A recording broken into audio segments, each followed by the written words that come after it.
O professor português Antônio Nóvoa é autor de dezenas de trabalhos na área da história e da educação. E é sobre esses assuntos que a gente conversa a partir de agora.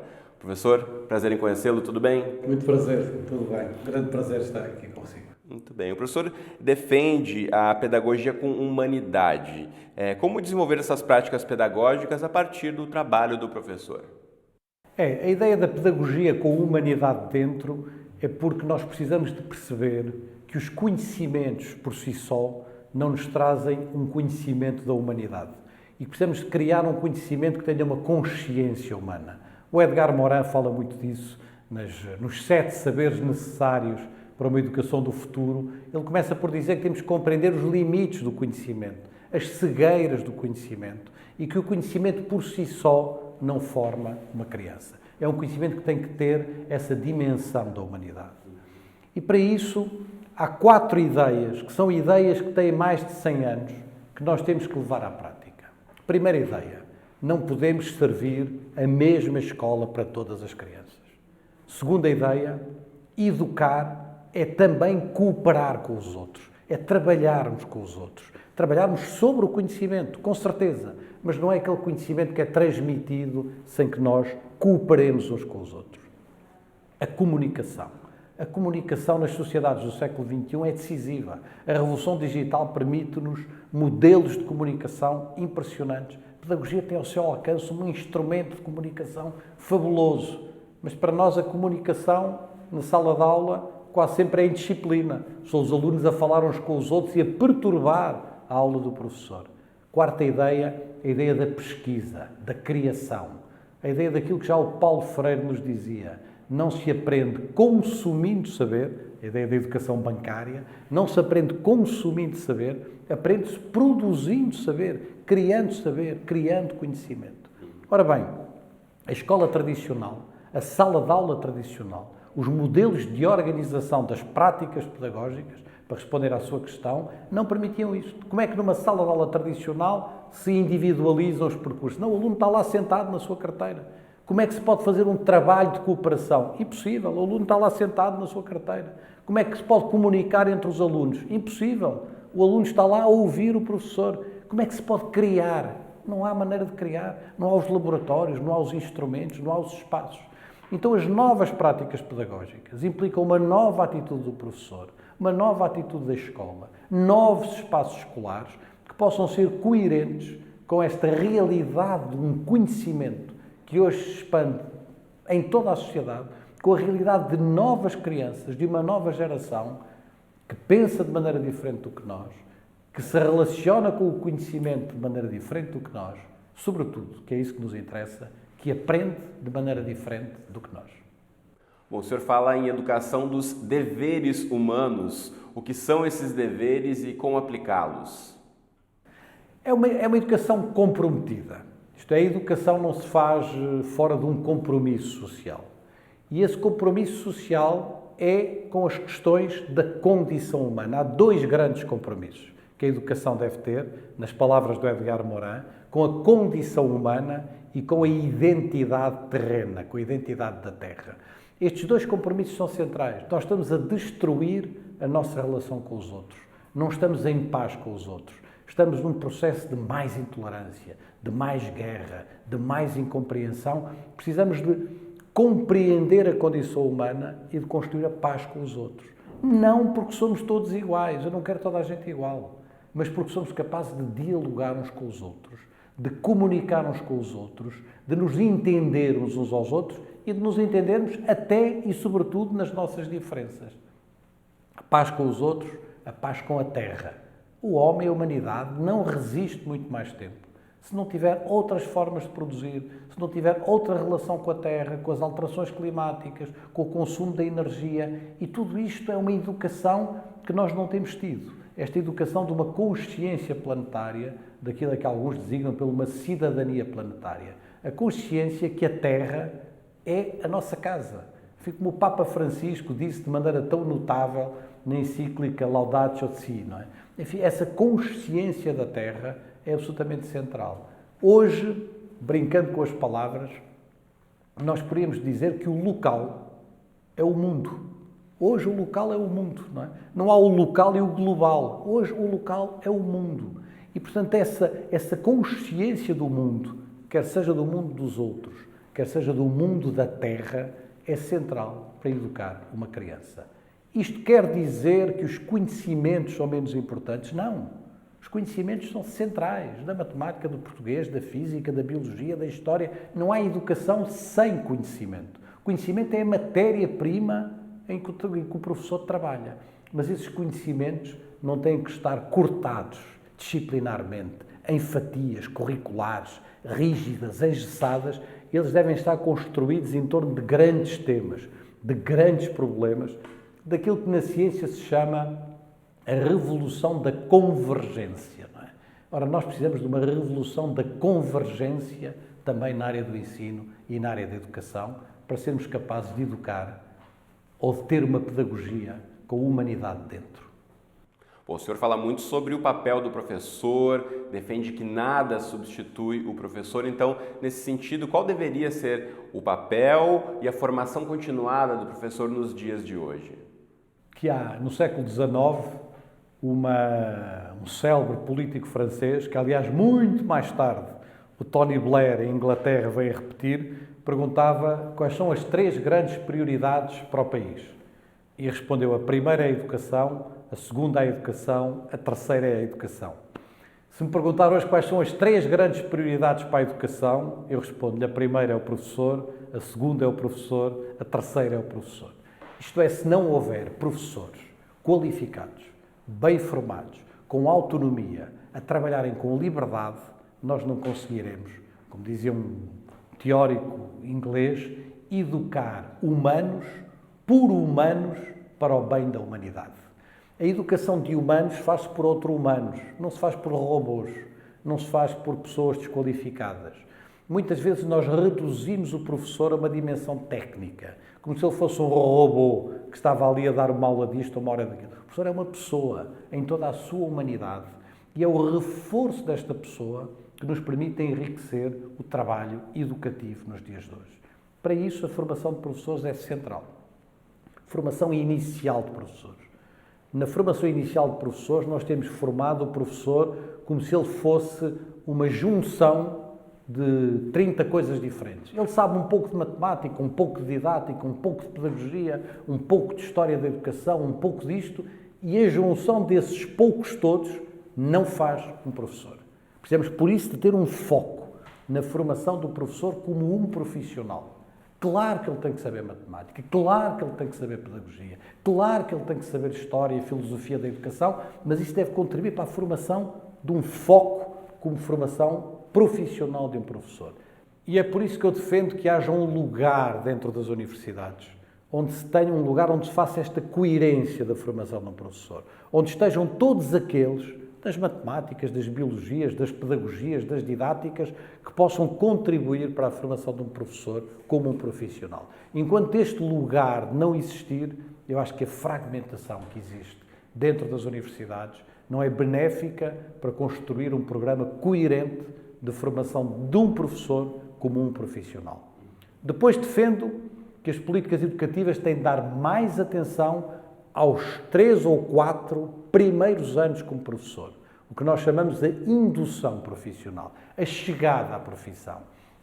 A profissão tem que acolher melhor aqueles que estão a chegar à profissão, aqueles que estão a ser socializados na profissão, naquele momento em que nós nos tornamos professores, em que nos socializamos como professores, e infelizmente no Brasil não há alguns exemplos da residência docente, no Colégio Dom Pedro II, no Rio de Janeiro, experiências em Belo Horizonte, muito interessantes, ligadas à Universidade Federal de Minas Gerais, mas de um modo geral há poucas políticas de indução profissional de acolhimento dos professores. E depois formação continuada. E a formação continuada é uma formação que se faz no espaço da escola e no espaço da profissão. É uma conversa organizada, é um diálogo estruturado entre professores. O que é que estamos a fazer? Como é que podemos fazer melhor? O que é que devíamos ter feito de outra maneira? O que é que precisamos de ir estudar ou de ir conhecer para fazer melhor o nosso trabalho? Que experiências existem noutras escolas, noutros lugares? Como é que podemos aproveitar dessas experiências? Isto é que é formação continuada. E isto faz-se pouco no Brasil. Acabamos por chamar à formação continuada a ida a congressos, a ida a eventos, a ida a seminários, com 1000 pessoas, com 2000 pessoas, onde se fala de tudo e do contrário de tudo, que tem alguma utilidade em pôr em contacto os professores com algumas ideias, mas, obviamente, isso não substitui o trabalho de formação continuada no locus da escola e da profissão, porque é aí que se pode encontrar uma política de desenvolvimento profissional docente. A função da escola, na sua opinião, é ensinar a trabalhar e a conviver com o outro. A nossa escola atual proporciona esse tipo de espaço? Não, nem uma coisa nem outra. As duas grandes ideias do que a escola, na verdade, pode e sabe fazer melhor. O que a escola pode e sabe fazer melhor, mas não faz, regra geral, é levar os alunos a aprender a trabalhar. O que eu espero da escola não é propriamente que ela encha a cabeça do meu filho de todos os conhecimentos. É que ela ensine o meu filho a trabalhar, a estudar, a saber como é que vai buscar o conhecimento, como é que vai escrever, como é que vai comunicar, como é que pode ir procurar e pesquisar outras coisas, como é que uma criança se organiza para trabalhar no sentido do estudar. É isto que eu peço à escola que faça para o meu filho. Não é que lhe encha a cabeça de uma coisa enciclopédica que hoje está no celular de qualquer criança, não é? De que ela aprenda a trabalhar, que aprenda a estudar, que aprenda a organizar o conhecimento. E a escola sabe fazer isto bem. Os professores deviam estar formados e preparados para fazer isto, e as melhores escolas são as escolas onde os nossos filhos aprendem a trabalhar, não é? E, por outro lado, a segunda dimensão indissociável desta primeira, que é aprender a viver com o outro, aprender as regras da palavra, aprender as regras do diálogo, aprender que quando eu falo tu estás calado, aprender a escuta, aprender que nós temos que olhar para o outro e ouvir o outro. E, portanto, esta regra do conviver, do aprender a viver com o outro que é diferente de nós, com o outro que pensa de maneira diferente do que nós, é absolutamente central. E aqui reside um dos pilares das sociedades democráticas. A educação, que tem esta capacidade de formar e de educar para a democracia, na democracia e pela democracia, está a construir cidadãos que mais tarde são capazes de agir na sociedade também com estes mesmos valores. Aprender a trabalhar e aprender a viver com o outro são provavelmente dois pilares centrais da educação, desde sempre, mas talvez ainda mais necessários no nosso século. O senhor defende o espaço público da educação, construindo e aprendendo juntos. Como isso se aplicaria na prática? Na prática educacional é muito difícil de concretizar, é muito fácil de dizer. E o fácil de dizer é o seguinte: nós há 150 anos fomos buscar as crianças, às famílias, ao trabalho, ao campo, à agricultura e dissemos: a escola é obrigatória. Foi uma enorme violência, uma violência brutal que foi exercida sobre as sociedades quando o Estado decidiu que a escola era obrigatória. Fomos lá buscar. E trouxemos as crianças para dentro da escola e dissemos: nós vamos educar as crianças. E fizemos o nosso trabalho. A escola ganhou, ao longo do século XX, uma batalha contra o trabalho infantil, contra a criança que era explorada nos campos, contra muitas famílias que não queriam que a criança fosse à escola. A escola ganhou. Os professores ganharam essa batalha no século XX. Só que agora temos uma outra batalha, que é a batalha de dizer a escola só por si não vai conseguir educar todas as crianças. Portanto, a escola precisa da sociedade toda. A escola precisa da cidade, no sentido da polis grega, não é? Da cidade no sentido da responsabilidade social. Precisamos da cidade para educar a criança, não é? E esta cidade, hoje, no sentido simbólico, é uma cidade com todos os problemas. Claro que há muita gente analfabeta, claro que há muita gente que não quer saber da educação, claro que há muita incultura, mas esta cidade não tem nada a ver com o que era há 100 anos atrás.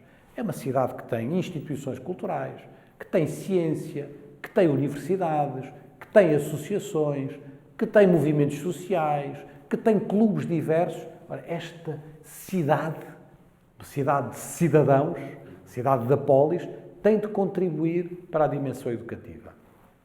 Para contribuir para a dimensão educativa, é preciso que haja um espaço público no qual estas pessoas possam decidir também. E, portanto, possam dar a sua opinião, possam ter a sua voz, possam dizer como é que entendem que deve estar organizada a educação no interior de um determinado espaço público, sem nunca entrarem no que é a dimensão profissional dos professores. Mas sem nunca entrar nessa dimensão, elas têm uma palavra a dizer sobre isso. E, portanto, no fundo é dizer, de uma maneira mais simples, que há mais educação para além da escola, não é? Que a escola não esgota todas as nossas possibilidades educativas e que temos de perceber a necessidade desse envolvimento das famílias, da sociedade, das associações, dos movimentos sociais nos processos educativos. E se percebermos isso, estamos a perceber uma das grandes revoluções do século XXI, que é que a escola que vivia fechada num determinado espaço vai passar a viver capilarmente em toda a sociedade. Capilarmente no sentido dos vasos capilares, destes vasos sanguíneos que estão no nosso corpo todo, não é? O nosso corpo tem um coração? Tem. Esse coração é a escola? Provavelmente. Mas este coração não viveria se ele não irrigasse o conjunto dos nossos membros e do nosso corpo. Precisamos que haja sangue nos dedos, que haja sangue nas pernas, que haja sangue nos braços.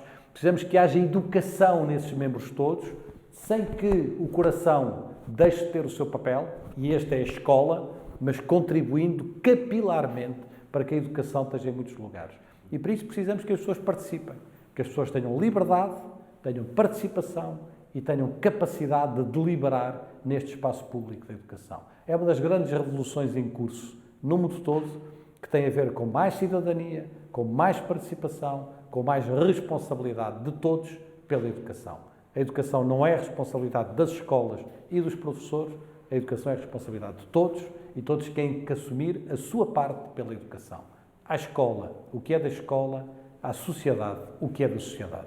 E a sociedade tem que ter esse compromisso com a educação, sob pena de não conseguirmos encontrar soluções para os problemas que temos pela frente. Atualmente o Brasil vive um momento de discussão da reforma do ensino médio. Qual a sua opinião a respeito? Eu conheço mal a situação do Brasil e, portanto, não me quero pronunciar sobre isso.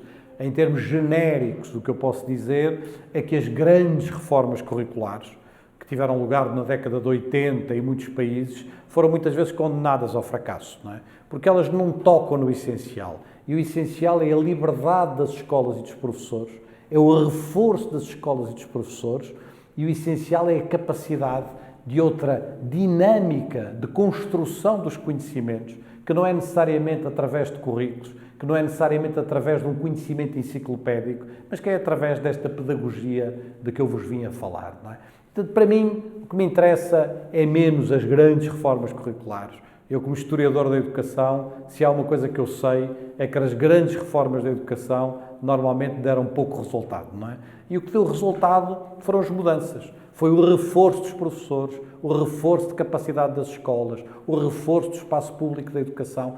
Claro que é mais complicado, é mais fácil sentar 10 pessoas numa mesa e inventar uma reforma curricular do que trabalhar todos os dias para este reforço da educação. Mas é isso que se espera. As grandes reformas normalmente servem para justificar políticas, servem para prestar contas aos eleitores de que se fez alguma coisa, mas a sua capacidade de mudar efetivamente as escolas e a pedagogia, regra geral, é bastante limitada. Professor António Nova, muito obrigado. Muito prazer imenso.